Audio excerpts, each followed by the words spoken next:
Muito bem, reverendo. Tudo bem, graças a Deus, meu caro. Que bom, boa noite, seja bem-vindo.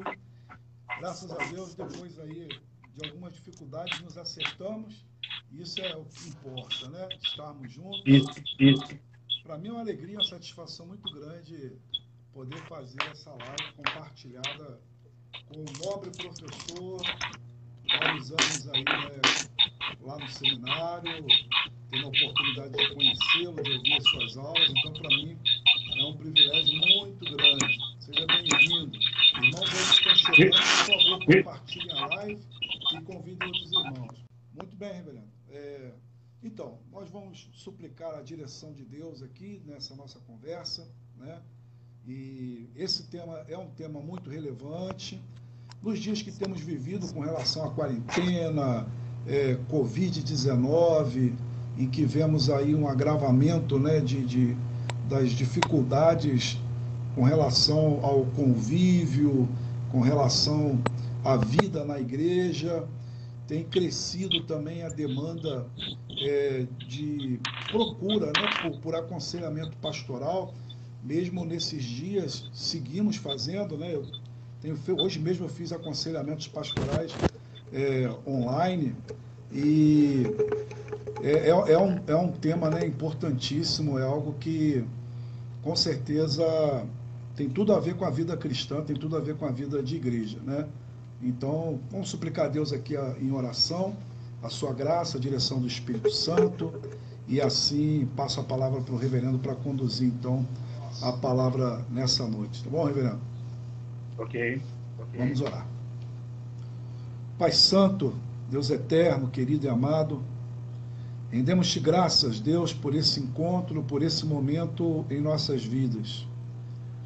Louvado, Senhor, e exaltado seja o teu nome acima de todo nome, por tua palavra revelada, Senhor Deus, a nós, por tua vontade revelada, por podermos, ó Pai, ler e encontrar na tua palavra direção também para as nossas decisões, palavra que fala ao nosso coração, palavra útil, ó Deus, em todos os momentos da nossa vida. Suplicamos-te então agora, Deus, que na mediação do teu Filho Jesus Cristo, o teu Espírito, ó Pai, esteja conduzindo essa conversa, conduzindo esse momento, para que seja momento de edificação, momento de crescimento espiritual, momento de crescimento, de conhecimento a respeito da tua palavra. Te rendo graças pela vida do reverendo João Batista, por ter separado esse tempo, ó Pai, para nós, e te peço que o Senhor continue cuidando da sua vida familiar, da sua condução, ó Pai, ali na igreja, seu ministério, abençoando, ó Pai, o seu coração e cuidando dele em todos os âmbitos, ó Pai. Que em nome de Cristo Jesus, ao final dessa live, o teu nome seja exaltado acima de todo nome. Nós suplicamos, confiados no nome de Cristo, suplicando que a tua boa mão também esteja abençoando a vida de cada um daqueles que estão e que ainda estarão conosco aqui, ou ouvirão a gravação, ó Pai, dessa live. Suplicamos assim, confiados no nome maravilhoso e sublime de Jesus Cristo. Amém e amém. Reverendo Marcelo Desfilas, é uma alegria muito grande, uma satisfação enorme poder participar desta live sobre esse tema aconselhamento. É um assunto com que eu me tenho ocupado já faz 20 anos lá no seminário. E essa disciplina, ela antes era trabalhada em Poimênica 2. Poimênica 2.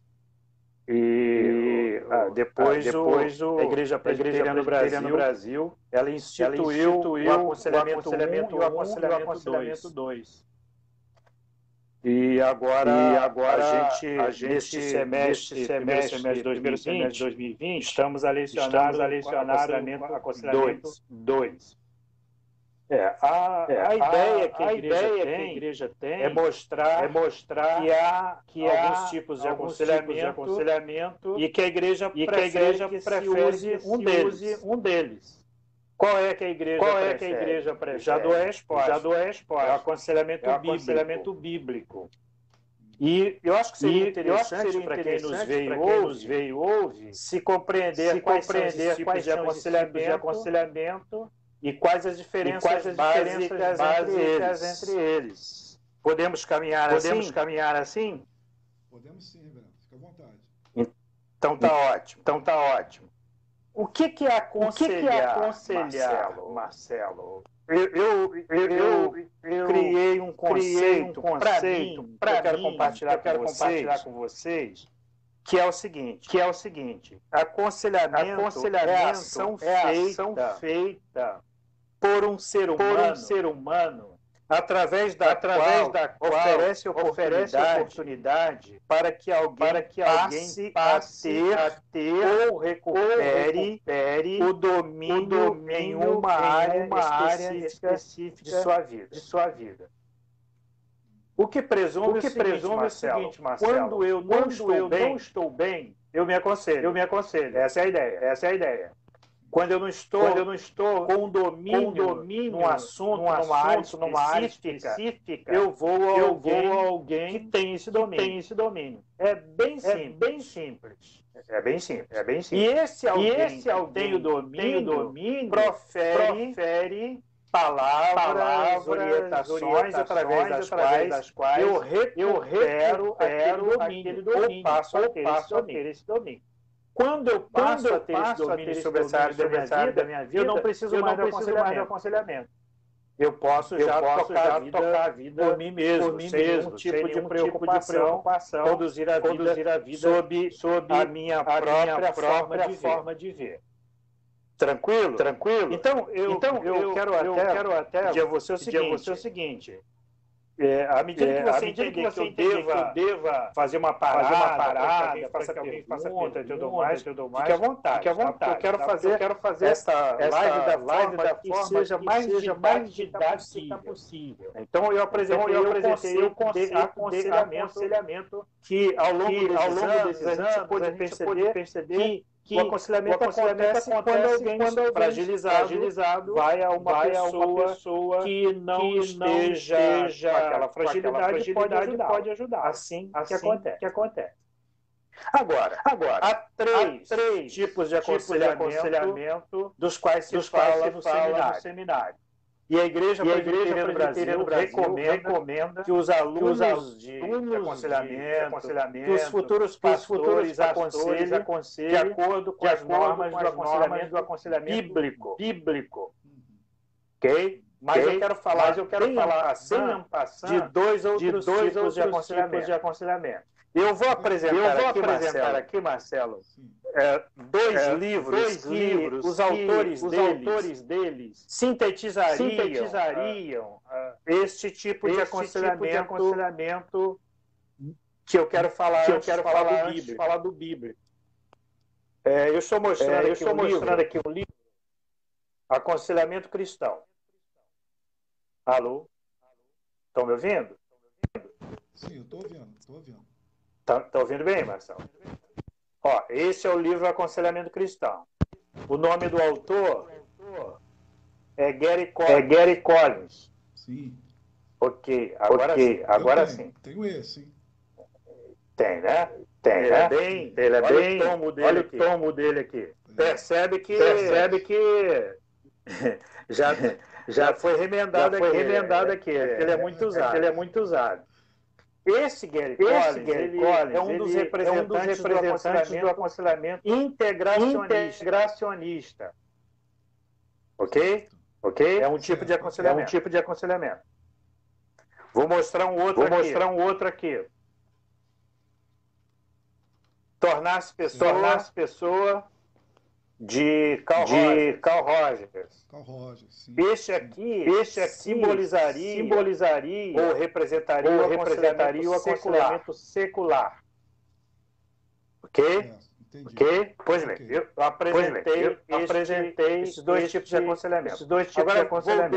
Agora vou defini-los antes de fazer a definição do aconselhamento bíblico é a que fala que se utiliza de ferramentas bíblicas e ferramentas psicológicas para proferir.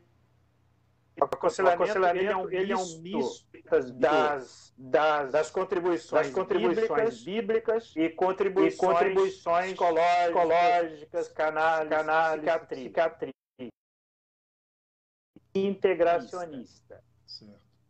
O aconselhamento secular é aquele que não é necessariamente cristão ou evangélico. Aconselhamento que um profissional da psicologia que não seja crente pode proferir, ou psicanalista, enfim, alguém dessa área, que não seja cristão, não tem essas ferramentas cristãs. Ok? Em tese são essas as conceituações desses dois tipos de aconselhamento. Certo. Agora eu apresento aqui o conselheiro capaz, juntamente com o manual do conselheiro cristão. Esses livros são escritos por Jay Adams. Ele é o grande representante do aconselhamento bíblico. E agora eu pretendo seguir um pouco mais nessa linha do aconselhamento bíblico. O que caracteriza o aconselhamento bíblico? Eu diria que praticamente é a confrontação que é feita com aquele que é aconselhado. Que confrontação é essa? Quando alguém me procura para aconselhar, eu ouço tranquilamente, mas em algum momento desse aconselhamento, eu pergunto a ele assim: será que você não tenha dado causa a esta situação em cuja situação você se encontra? Eu vou continuar aqui do que é o aconselhamento bíblico. A característica principal do aconselhamento bíblico é a confrontação. O que é essa confrontação? Perguntaria eu. Essa confrontação ela é uma resposta da parte do conselheiro aquelas informações iniciais que o conselheiro oferece, e aí o conselheiro de maneira você talvez tenha dado causa a essa situação em que você se encontra. Quando ele tem essa resposta, o aconselhando passa a perceber que da solução do problema pode estar numa atitude sua. E isso é importante para que se estabeleça um caminho que se pretende seguir. Certo? Só que essa confrontação. Então vamos lá. Meu prezado pastor, então eu falava da confrontação. Essa palavra ela não é muito bem aceita. Lá no aconselhamento bíblico, a palavra grega para essa confrontação é noutétese. Aí gera o chamado aconselhamento noutético. O que é aconselhamento noutético? É aquele aconselhamento em que o conselheiro procura identificar no aconselhado causas daquela fragilidade. Eu acho mais importante, então, já dizer o seguinte: o que leva alguém a um pedido de aconselhamento? Quais são o que nós chamamos de os 3 elementos da confrontação noutética? Quais são eles? Primeiro, num ou no outro caso, algum problema em sua vida, problema que requer solução. É aquilo que a gente falou inicialmente, que quem está bem não precisa de aconselhamento. Eu estou gerenciando a minha vida, estou no controle da minha vida, não estou enfrentando nenhuma causa específica de fragilidade. Então, nesse sentido, eu não preciso de aconselhamento naquela área. Posso precisar em outras áreas, mas naquela área específica eu estou no domínio. Então, o primeiro elemento que leva alguém a solicitar aconselhamento é que a existência de um problema esse que a pessoa não consiga gerenciar.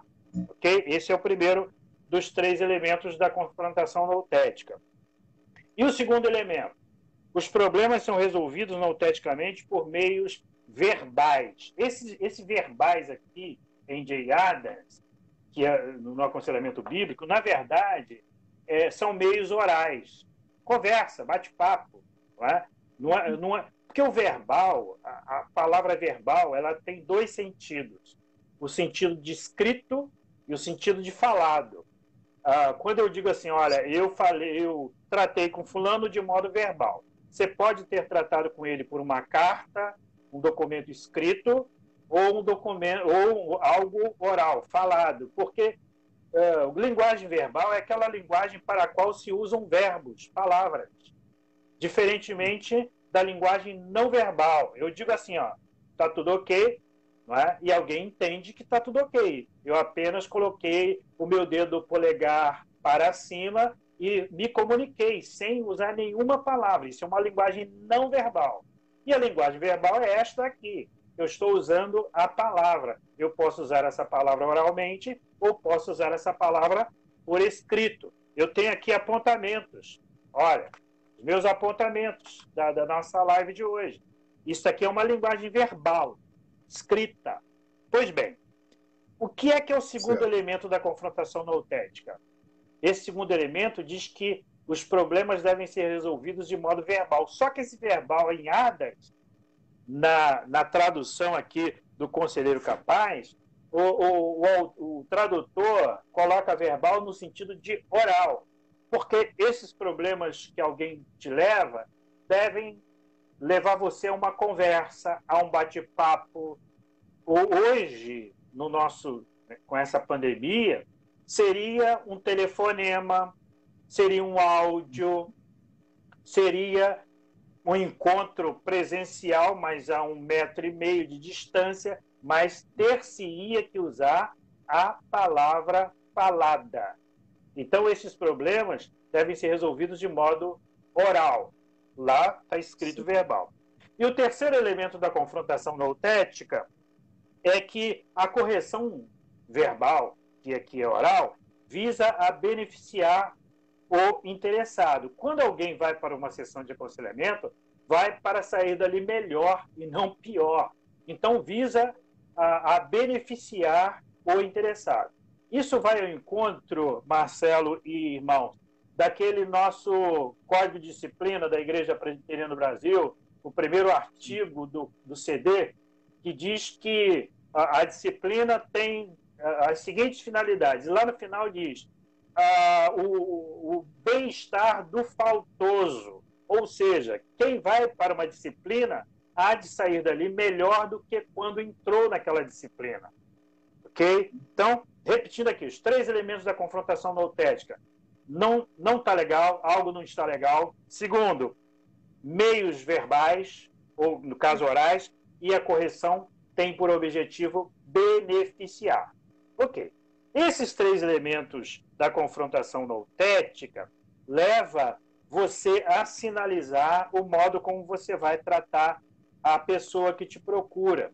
Quando alguém te procura para um aconselhamento, você identifica qual a área da vida dela ela está enfrentando alguma fragilidade.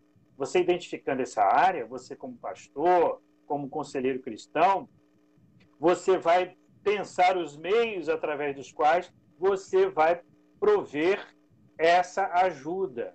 E aí você parte para o segundo momento. Olha, precisamos conversar lá na igreja às 15 horas para o encontro verbal, que é oral. Nós vamos conversar. Você vai mostrar para mim o que está acontecendo com você, porque o primeiro momento do aconselhamento, às vezes, é uma mensagem de WhatsApp. Reverendo, eu quero conversar com o senhor. Ou liga, eu quero falar com o senhor, mas há de ser de uma forma mais...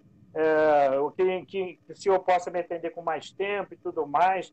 Então, vai para o segundo momento, esse encontro oral, esse encontro em que as duas verbalizarão, as duas partes falarão.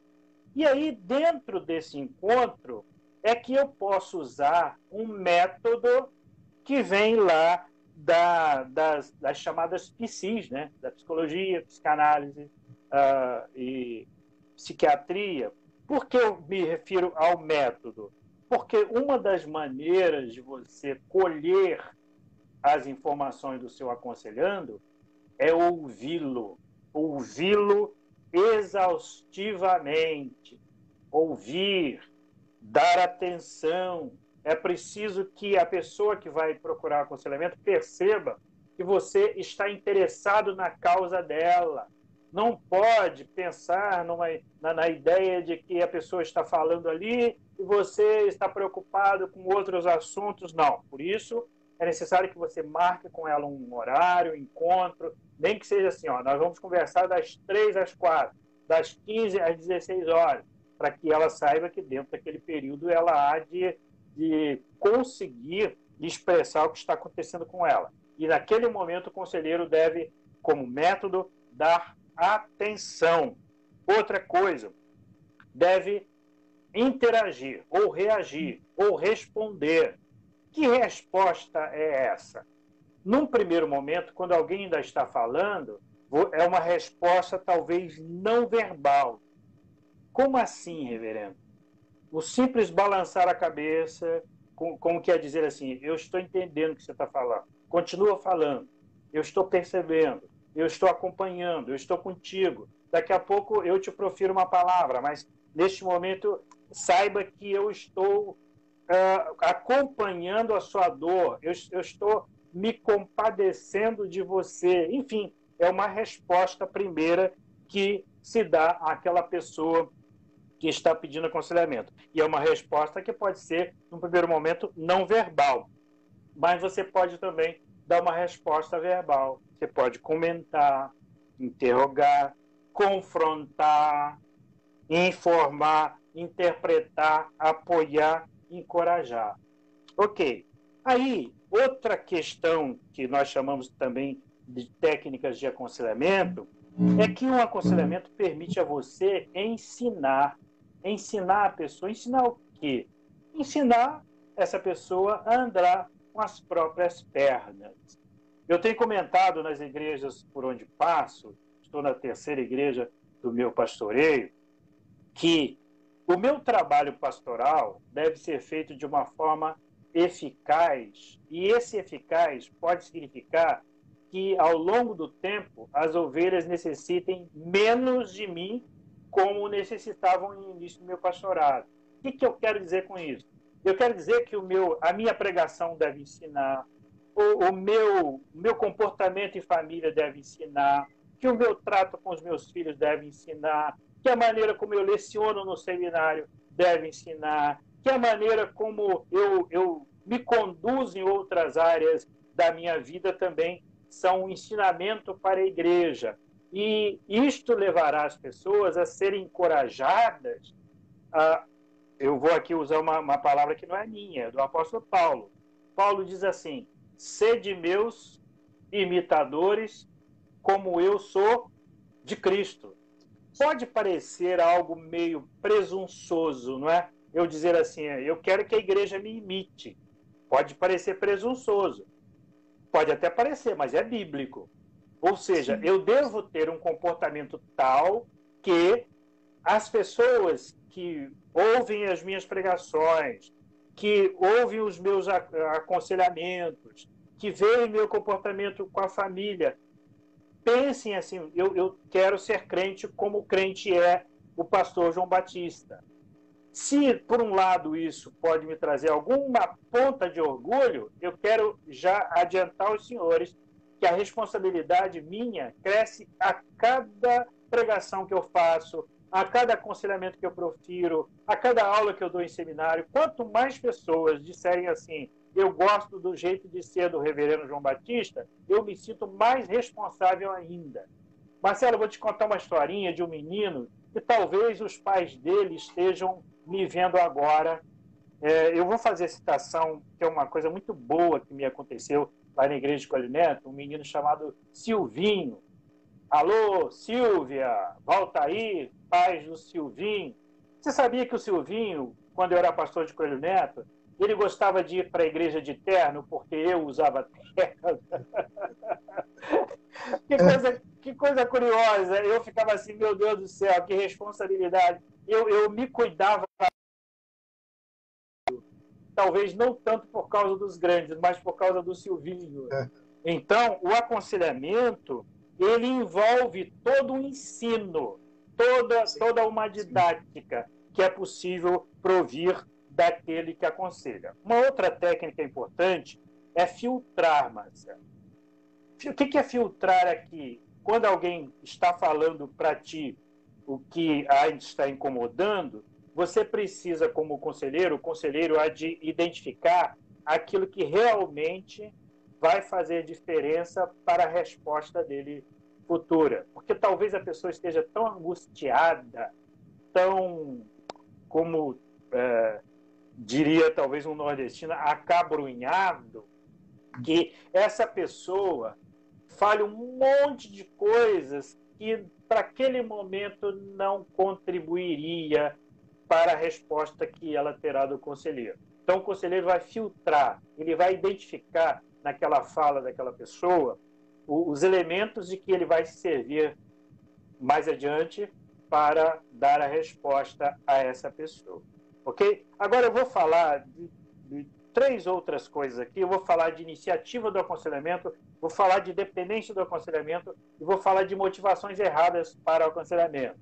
E aí eu vou querer, vou oferecer oportunidade para abrir aí para perguntas e talvez alguns pontos que eu não tenha abordado, esses pontos serão supridos nas perguntas. Considerando também que nós estamos quase que já 1 hora, né? Aí temos, não queremos cansar muito as pessoas. Então, a iniciativa do aconselhamento, quem é que dá que starta esse aconselhamento? Normalmente, o aconselhamento ele é iniciado pelo aconselhando o aconselhado. A pessoa procura o conselheiro. Então, esse é o melhor jeito de se iniciar um aconselhamento.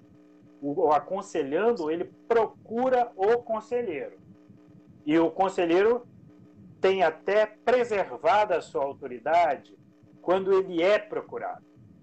Mas, no pastoreio, muitas são as vezes que o pastor é que vai procurar a ovelha. Porque talvez a razão para que a ovelha tenha iniciado um processo de aconselhamento é alguma coisa que a envergonha e que ela não tem nem coragem de procurar o conselheiro porque ela está extremamente envergonhada pelo que fez. E o conselheiro tem que ir a ela, talvez ela esteja com a perna quebrada, e isso aí fazendo uma figura de linguagem, evidentemente, né?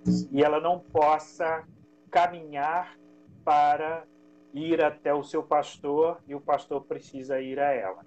Isso aí pode gerar um problema, porque ela pode ter aquele momento de uma reação que mostre ao conselheiro que ela não está querendo ser pastoreada. Ela pode querer dizer a ele assim: o que é que o senhor, pastor, tem com a minha vida, com o meu comportamento? Seria um tipo de comportamento extremamente desagradável, que já teria perdido aquela relação pastor-ovelha, em que há uma autoridade espiritual do pastor sobre a ovelha. Ela já está dizendo o seguinte: olha, o senhor não tem nada a ver com a minha vida. É alguém que não quer ser pastoreado, alguém que não quer pertencer a um rebanho para ser pastoreado. Mas o pastor tem a autoridade de ir a ela, a autoridade conferida pela Escritura Sagrada, pelos nossos documentos de fé e prática, nossas leis. O pastor tem essa autoridade espiritual. Então, eu falei da iniciativa do aconselhamento. O melhor, né, nesse processo é que a ovelha procure, mas pode ser que o conselheiro é que tem que procurar. Dependência. O Jay Adams, o nosso conselheiro capaz aqui, ele fala da possibilidade dele, aquela pessoa que é tão dependente do seu pastor que tudo que ela vai fazer, ela precisa de um conselho pastoral. Pastor, posso me casar com Joãozinho? Pastor, posso me casar com Mariazinha? E por aí vai. Conselhos a respeito de cada área da vida, e enquanto não tem a palavra pastoral sobre aquela área, ela não se sente segura. Mas volta a lembrar o que eu disse há pouco do meu objetivo pastoral, ou seja, cada vez as igrejas necessitarem menos de mim para tomarem as decisões, os membros da igreja, né? Precisarem menos da minha fala pastoral para essas pessoas tomarem a sua decisão na vida. Aí eu estarei contente. Eu diria para mim, puxa, como fulano cresceu espiritualmente, está gerenciando bem essa área da sua vida, mas é possível, diz J. Adams, que haja dependência de aconselhamento para cada área da vida. E, por fim, é possível que o conselheiro, Marcelo, aconselhe por motivações erradas. Quem fala isso é Gary Collins, lá no livro dele, quando ele menciona que, às vezes, o conselheiro é que está precisando de conselho. E aí ele quer aconselhar, sabe para quê? Para exercer controle, para socorrer, para manter relacionamentos. Esse exercer controle é o que justamente pode gerar essa dependência. Ele quer estar sempre decidindo pela ovelha aquilo que a ovelha precisaria decidir por ela própria. E quando ele tem essa dependência de estar controlando a ovelha, essa é uma motivação errada, porque é uma necessidade dele e não da ovelha. Socorrer, aquela ideia do grande provedor, né? Deixa comigo, eu resolvo, manda para mim. Reverendo, eu tenho um problema, tá? Manda para mim. Aquela coisa de socorrer, aquela coisa de estar sempre amparando quem estava caindo. A pessoa não está nem caindo ainda, o pastor já está querendo ampará-la para que ela não vá ao chão. Isso também é uma motivação errada. E a terceira, há outras que Gary Collins fala, mas eu vou me manter nessas três.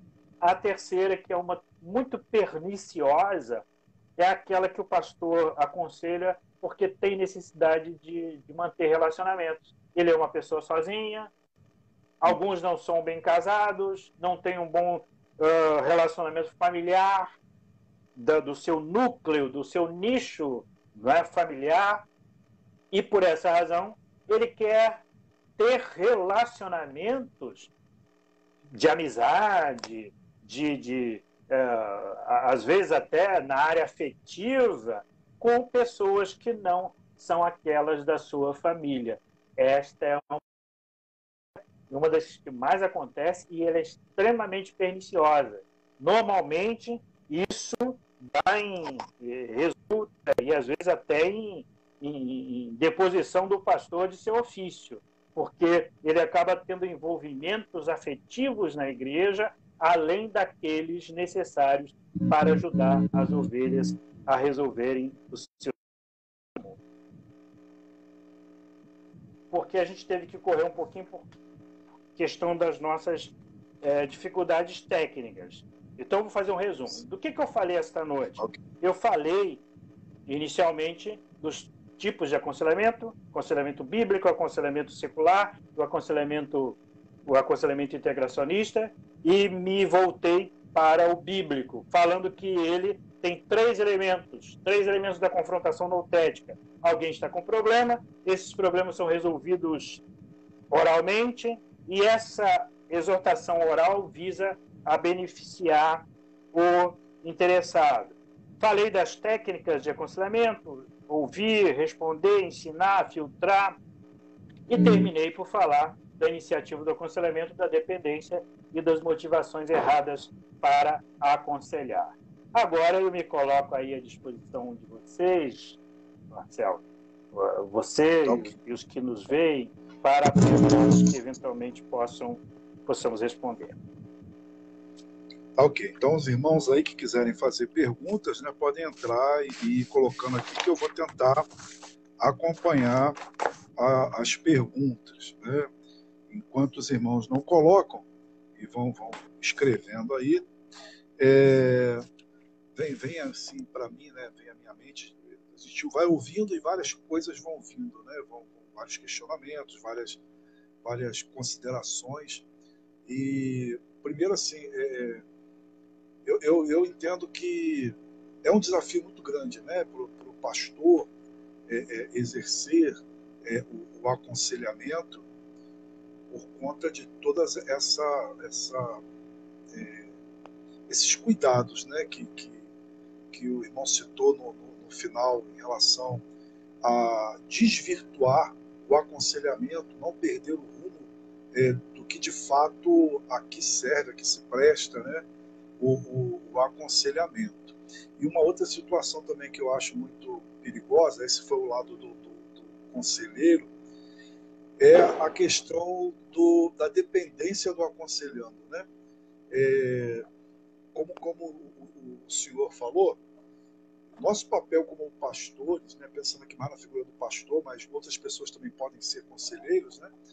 Mas pensando na figura mais especificamente do pastor, eu creio que a gente vê nas cartas do apóstolo Paulo que a nossa função, o nosso trabalho em relação diretamente com as ovelhas é fazer com que elas se tornem crentes maduros, né?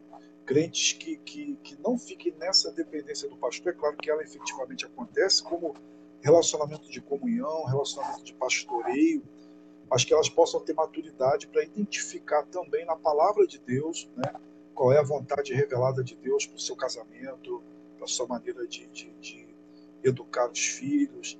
Então, me chama muita atenção, eu quis fazer só essas considerações de importância, né, para a vida da igreja, porque de um lado você tem essa possibilidade do pastor se perder e às vezes ser até um meio de vaidade, de estar aconselhando, de estar, vou usar o termo aqui pejorativo, né, que não tem nada a ver com aconselhamento, o termo que eu vou usar, mas quando se perde, de dar pitaco, né, na vida dos outros, e sem assim estar fazendo de fato um aconselhamento.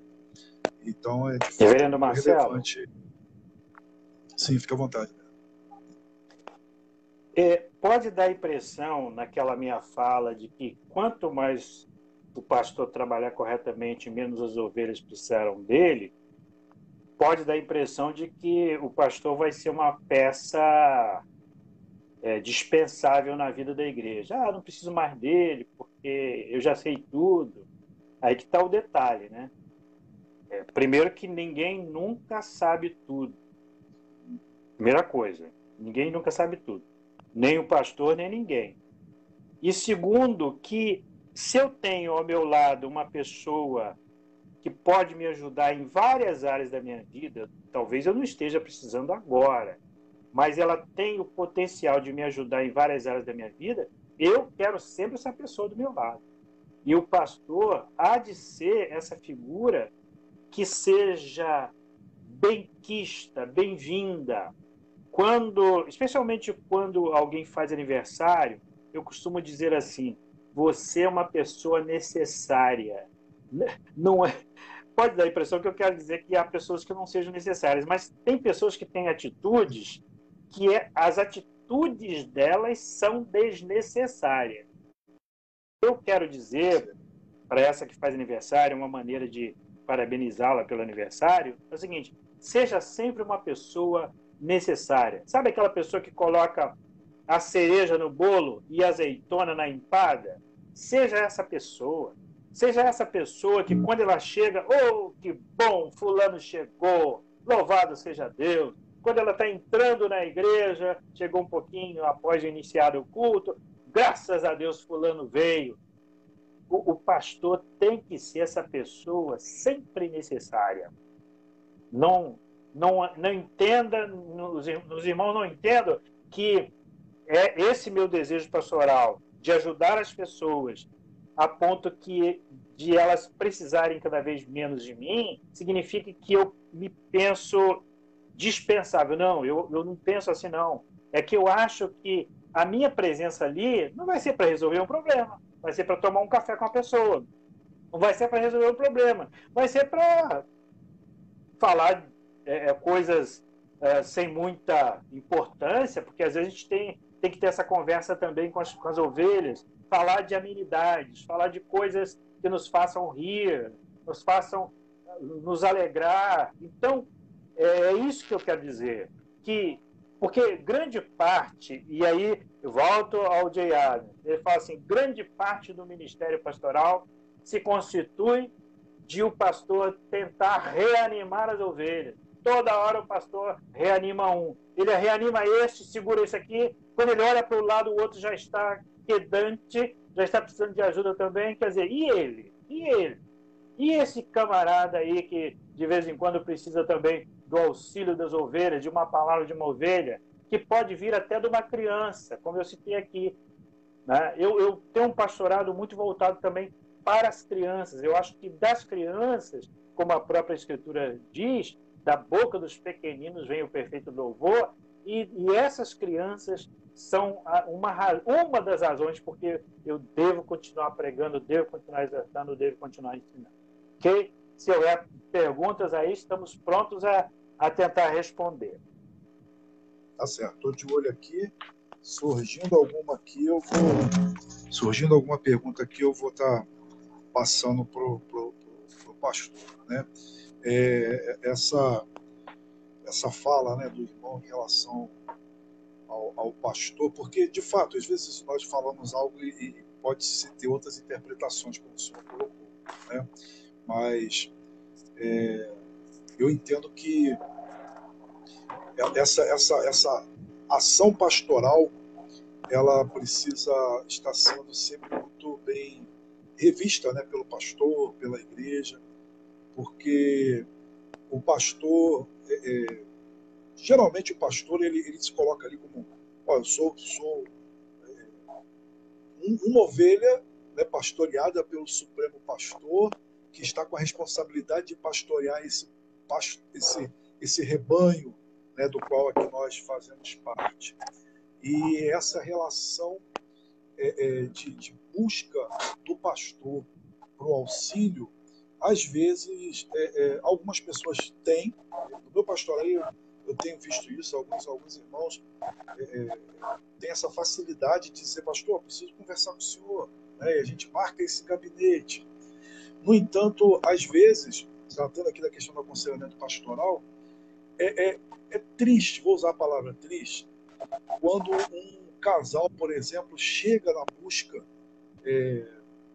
desse aconselhamento, ou pior ainda, quando esse casal chega apenas para conversar com o pastor que estão se divorciando.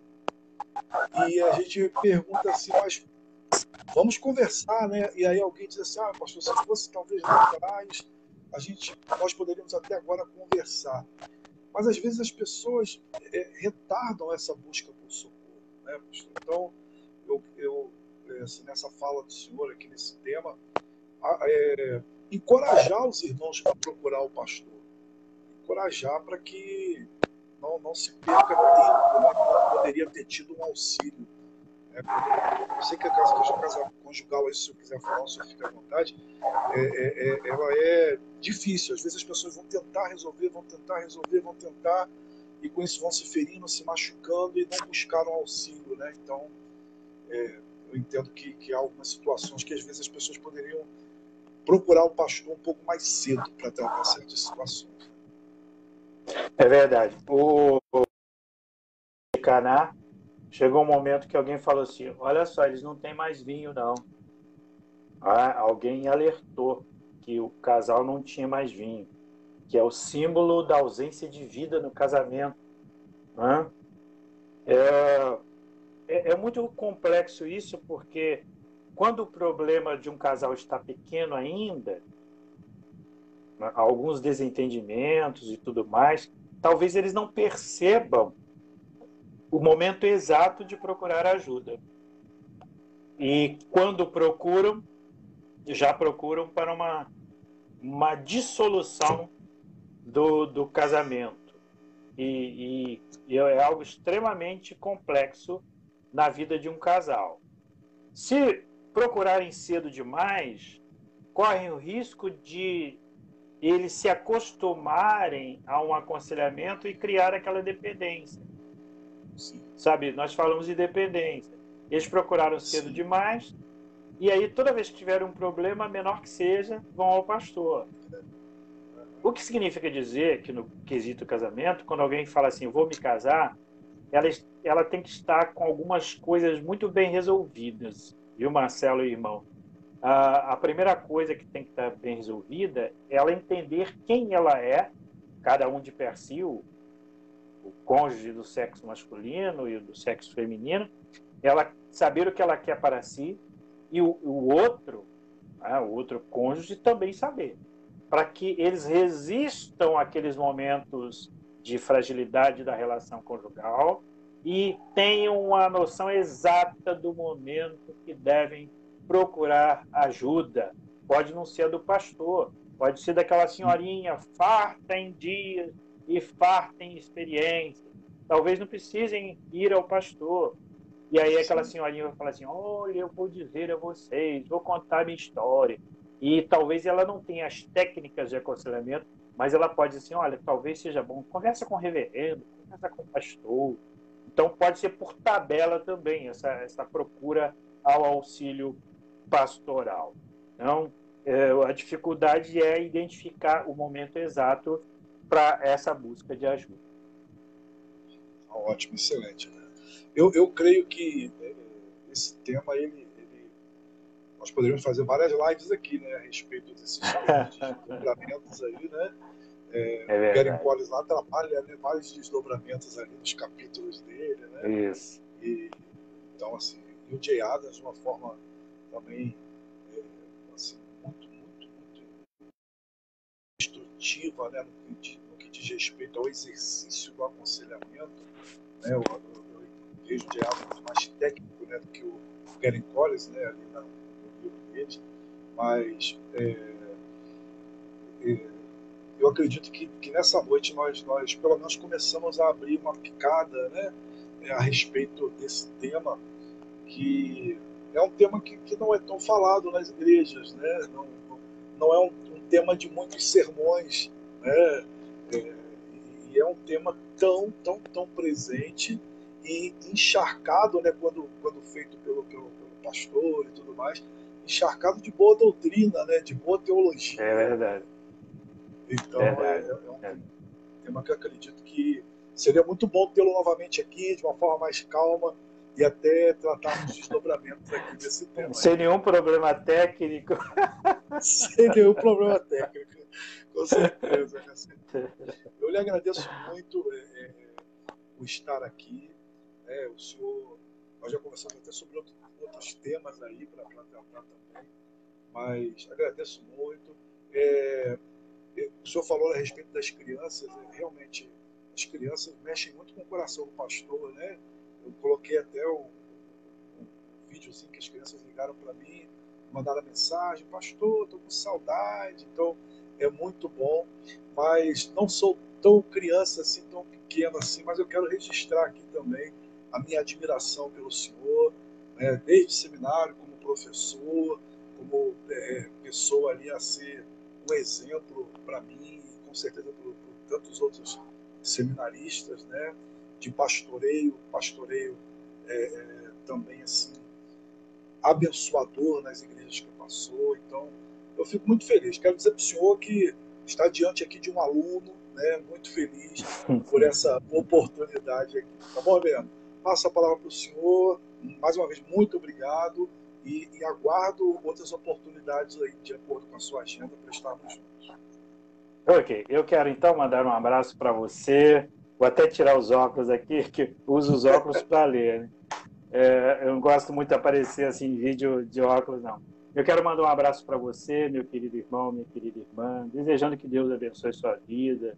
Aproveite bastante aí os ensinos do seu pastor, reverendo Marcelo de Silos, pessoa carinhosa, pessoa amável, pessoa que está sempre preocupada com o bem-estar do outro, razão porque ele tem pastoreado com esse carinho todo e que colocou abençoe o coração de todos vocês. Se o pastor me permite, eu quero terminar com uma palavra de oração.